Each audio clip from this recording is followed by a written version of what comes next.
男孩突然惊恐地发现，眼前之人竟是一个怪物，被吓傻了的他撒腿就跑。可在他母亲眼中，对方只是一个普通男人。看着男孩离去的背影，男人杰斯很惊讶，因为能看破他伪装的人，100万人里才会出一个。他是一个潜伏在地球的外星人。为了不暴露身份，杰斯决定和男孩谈谈人生。于是趁着深夜，他溜进了男孩的房间，想捂死对方，却不料男孩直接醒了过来，还咬了他一口。杰斯疼得龇牙咧嘴，男孩则惊声尖叫了起来，而尖叫声吸引来了父母。杰斯赶紧躲到男孩床下。Hey, what's going on? There's an alien on the bed!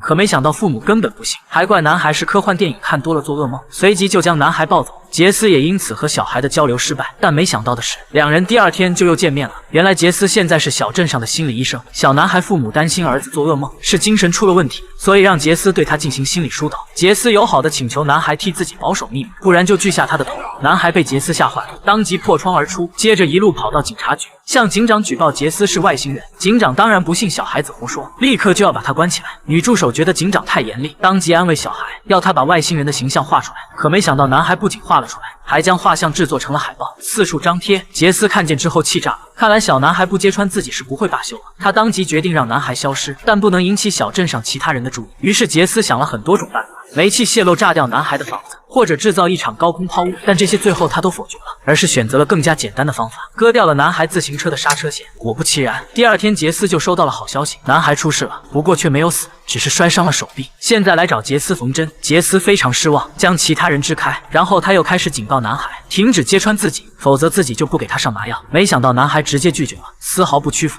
杰斯当即不再犹豫，开始给小男孩缝针。 How is it, Max? It's fine. Is there a mosquito in here? Because I think I just got a tiny bite on my arm. 杰斯更加生气了，趁其他人不注意，直接在男孩伤口上大力按压，男孩疼得脸都变形了，却依然嘴硬。I can't feel anything. 临走时还出言嘲讽。 Your shoes untied. Made you look, you dummy.